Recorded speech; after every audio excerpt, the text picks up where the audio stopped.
Hey guys, welcome back. In today's video, I will be showing you how to increase font size in Notion. So let's get started. First, open Notion either through the web portal or your desktop client. Create a new page where you want to change the font size of your text. Type the text you want to modify. For example, you can type "Hello World."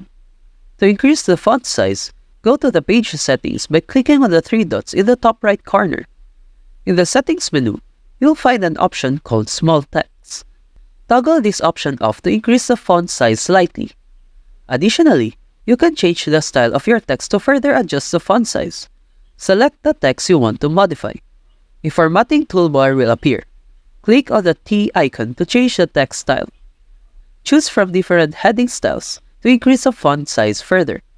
Each heading style has a different font size associated with it. Experiment with different heading styles to find the font size that suits your preferences. Once you're satisfied with the font size, you can continue working on your Notion page. That's it for this video. If you have found this video helpful, simply leave a like below or subscribe because it helps me reach more people. See you soon!